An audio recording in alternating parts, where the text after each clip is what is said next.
Good afternoon, Anne Arundel County. Good afternoon, America. Welcome to Promoting Don't Get Fooled Again with Class. I'm your host, Anthony Bynum. The name of our production company is the Glen Burnie Players. These are very, very exciting times here for the Glen Burnie Players. Episode 7 of Don't Get Fooled Again has been playing for a little over a week, and we're getting a lot of very positive responses. So if you have not seen it, please plug it into your URL on your computers. It just put in episode 7, quote, don't get fooled again, end of quotes. It'll come right up. Or you can catch it on AAC TV. That's our cable access channel. I believe that's playing 3 nights a week at 7 p.m., Monday, Wednesdays, and Fridays.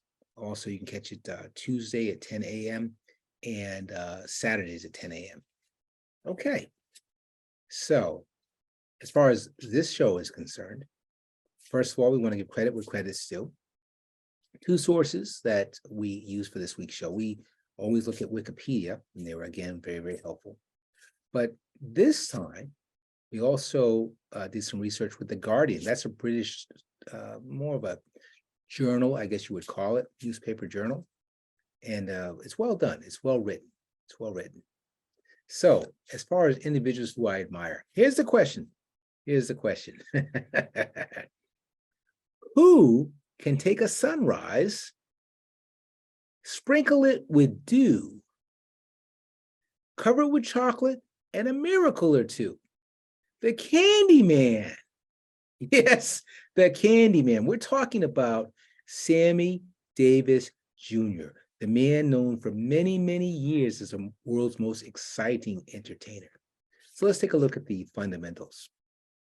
Sammy Davis Jr. was born on December 8th, 1925. He died May 16th, 1990.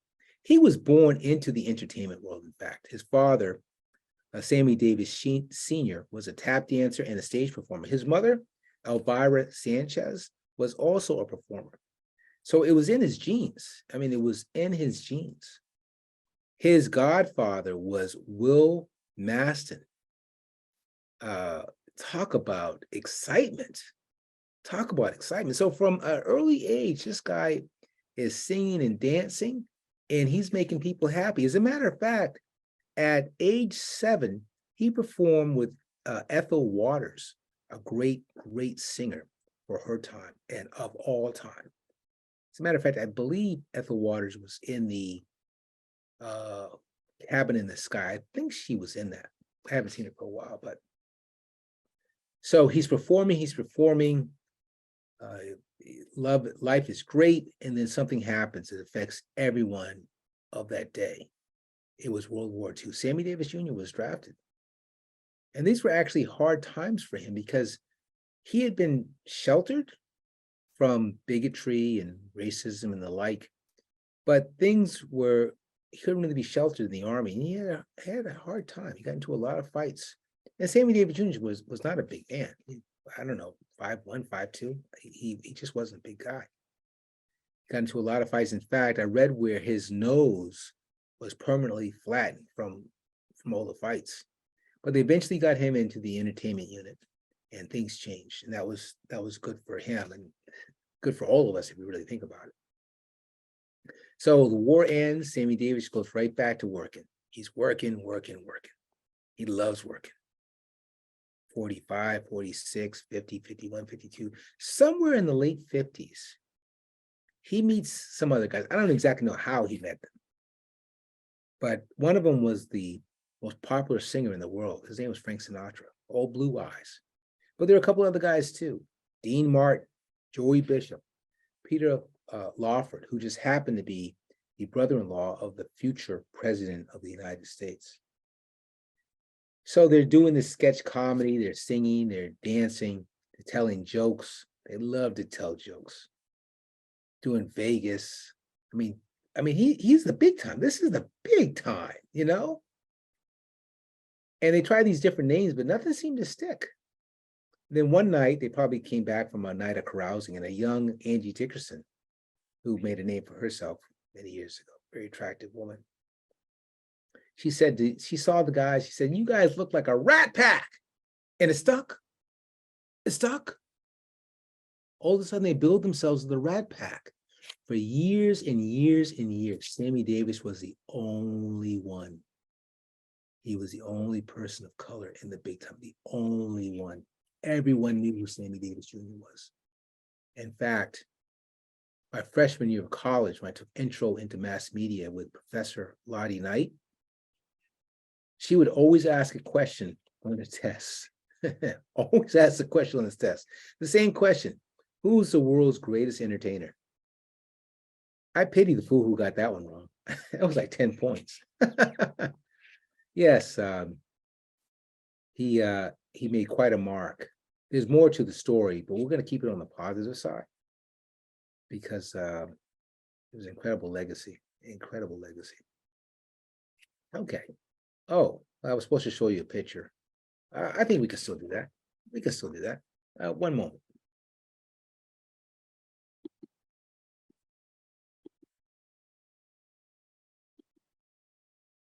There he is right there. Yes, handsome man. I remember the episode of the All in the Family, where some kind of way Archie was driving taxi on the side. He gave Sammy Davis. Somehow Sammy Davis ends up over Archie Bunker's house. Oh, what a treat that was. We're going to end on that. I'm going to move on to the next segment. So I'm going to stop sharing. Very good. So we always want to talk about something of consequence in Anne Arundel County. And I decided to start taking a look at buildings and churches, great structures. The first one we're going to talk about is a building called the London Town Public House. It's located in a place called Woodland Beach. It's over there near South River. So it's not far from Annapolis. The house was built in 1764. First called the William Brown House because William Brown wanted a house that was just a testament to his times. And he had it built. He had it built. But there's an irony here. There's an irony here because he overextended himself.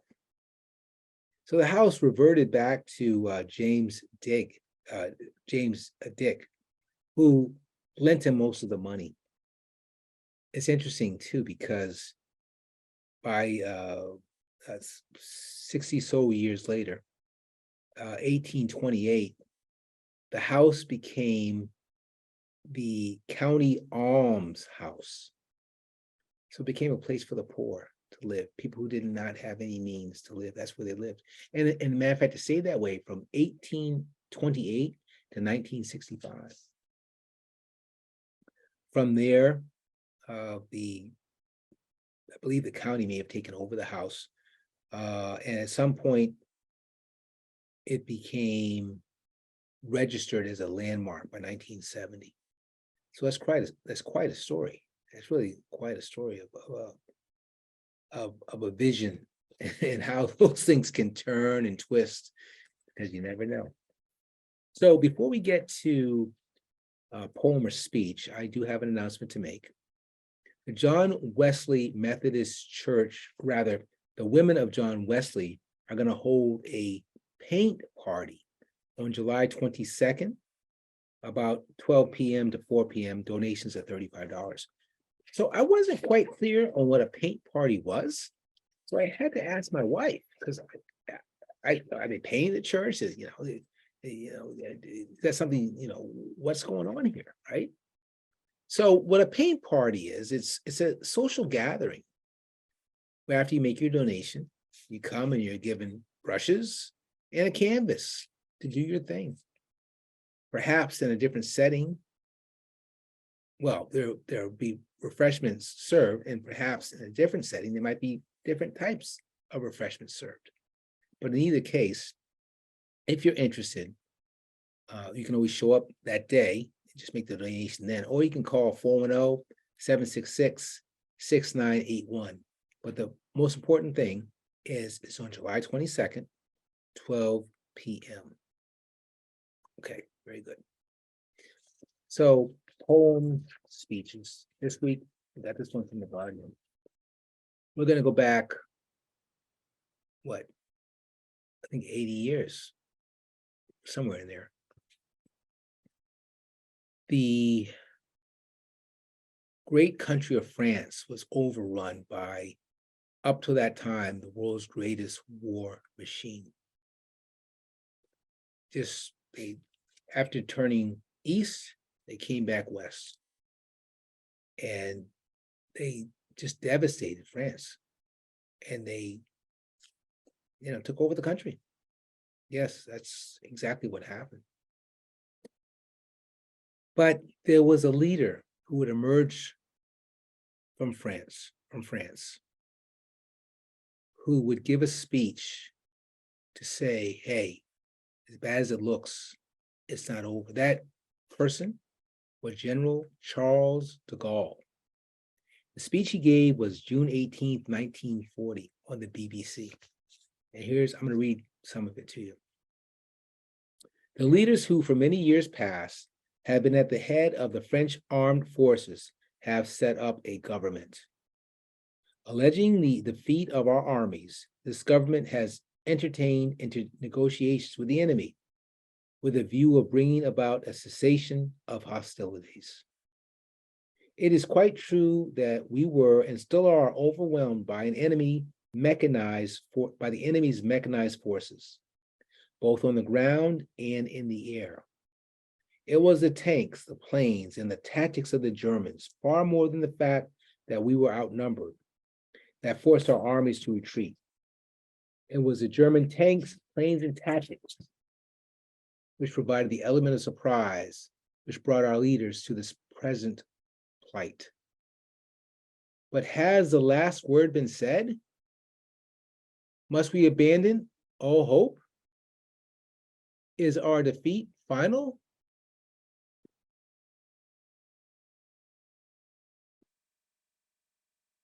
My apologies. But has the last word been said? Must we abandon all hope? Is our defeat final and irremediable? To those questions, I answer no. Speaking in full knowledge of the facts, I ask you to believe me when I say that the cause of France is not lost. The very factors that brought about our defeat may one day lead us to victory. For remember this, France does not stand alone. She is not isolated. Behind her is a vast empire. She can make common cause with the British Empire, which commands the seas and continues the struggle. Like England, she can draw unreservedly on the immense industrial resources of the United States. This war is not limited to our unfortunate country. The outcome of the struggle has not been decided by the Battle of France. This is a world war. Mistakes have been made. There have been delays and untold suffering. But the fact remains that there still exists in the world everything we need to crush our enemies someday. Today, we are crushed by the sheer weight of the mechanized forces hurled against us. But we can still look to the future in which even greater mechanized force will bring us to victory. The destiny of the world is at stake. I, General de Gaulle, now in London, call on all French officers and men who are at present on British soil or may be in the future, with or without their arms. I call on all engineers and skilled workmen from the armaments factories who are at present on British soil or may be in the future to get in touch with me.